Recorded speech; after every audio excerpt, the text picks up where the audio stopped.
7h-10h sur Radio Courtoisie, suivez la ligne droite. Bonjour Jean Messia. Bonjour. Vous êtes économiste, haut fonctionnaire, homme politique et fondateur de l'Institut Vivre Français, un cercle de réflexion. Merci de venir pour cette chronique hebdomadaire. Jeudi 25 avril, vous avez publié une tribune chez nos confrères de Valeurs Actuelles au sujet de la polémique sur la GPA, la gestation pour autrui. Alors quel est votre message aux Français et aux politiques sur cette question ? En fait, il faut rappeler que la polémique est partie d'une question banale, anodine, suite à la publication sur les réseaux sociaux par un couple homosexuel de renom de leur arrivée, entre guillemets, de deux jumeaux. Voilà. Et donc, effectivement, ces deux hommes présentent leurs enfants, mais ces enfants ont bien une mère biologique, puisque jusqu'à nouvel ordre, un homme ne peut pas faire un enfant à un autre homme et une femme ne peut pas faire d'enfant à une autre femme. Donc, poser la question de savoir où est la maman, c'est non seulement une question pour le moins normale, mais surtout c'est une question humaine.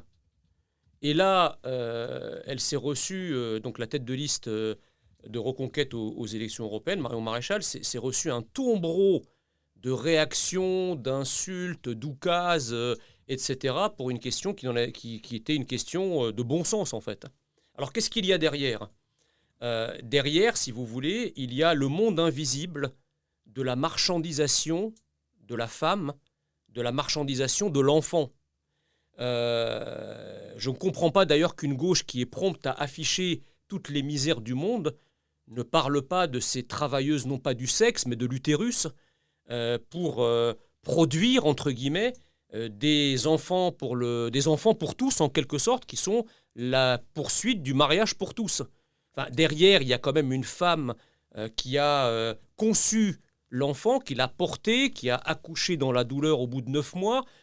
Et en fait, on en fait table rase.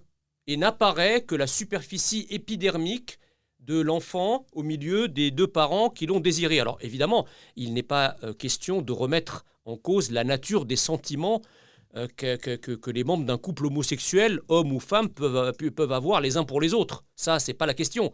La question, c'est est-ce que la GPA, c'est-à-dire la gestation pour autrui, doit être légalisée ? J'ajoute que nous sommes en France dans un système extrêmement pervers. Je voudrais rappeler aux auditeurs qu'en France, effectivement, et ça a été rappelé, la GPA est interdite par la loi. Sauf que lorsque vous avez un couple homosexuel suffisamment fortuné, il peut avoir recours à la GPA à l'étranger. Et lorsqu'il revient avec l'enfant conçu par GPA à l'étranger en France, le Conseil d'État légalise cette GPA au nom du bien-être de l'enfant.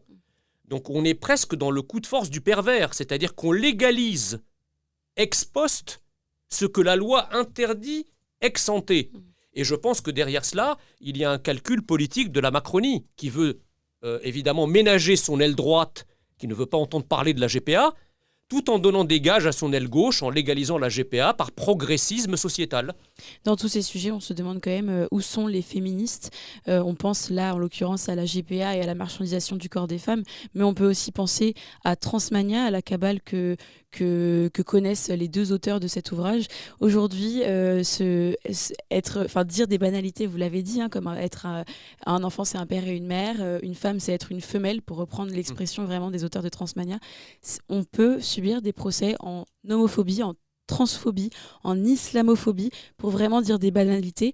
Et on pense à Enora Malagré qui justement dit alors il n'y a pas de féminisme sans les femmes trans. Et cette usurpation de la cause des femmes, elle vous choque ?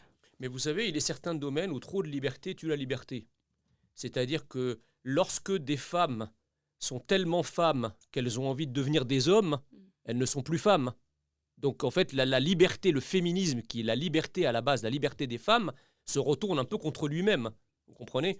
Bon, ça c'est la première chose. La deuxième chose, c'est qu'il y a une notion centrale que je voudrais discuter de ce matin, que j'entends très souvent. On nous dit, l'essentiel c'est l'amour.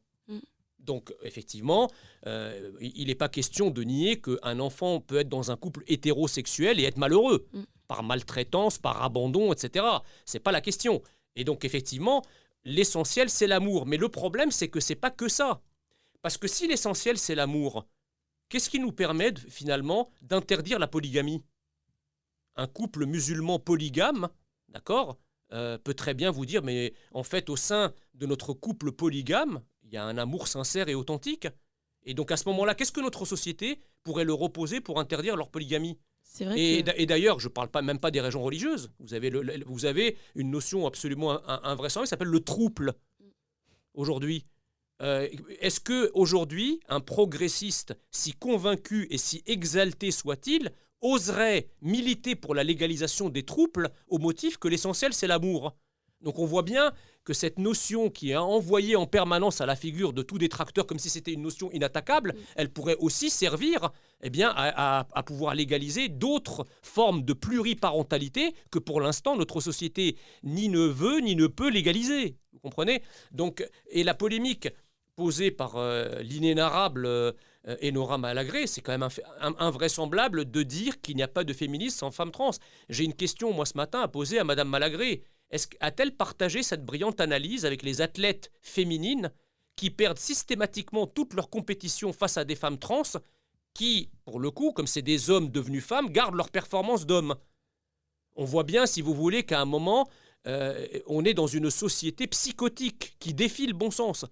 Et la même Enora Malagré, puisque je vous faites référence à cet éditorial qu'elle a eu, je crois, hier, dans lequel elle a comment dirais-je, donné son avis sur le livre Transmania, elle dit en même temps, mais imaginez, elle dit en même temps, nous sommes le service public, et nous sommes le service public donc, de l'inclusion, de la tolérance, de la bienveillance, etc.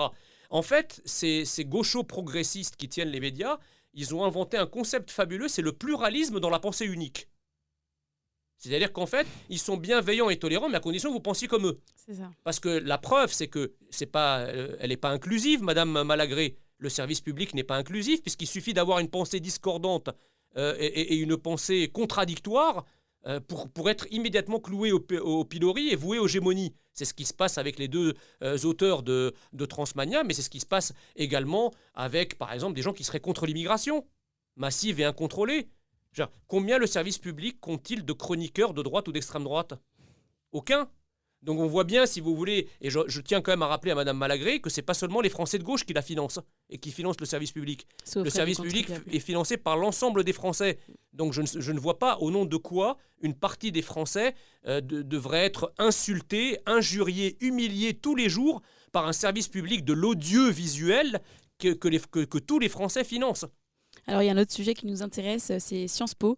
En 2 minutes, on va faire le tour de cette université donc, qui vit au rythme de l'islamo-gauchisme. Et justement, ça tombe bien, vous y avez été élève.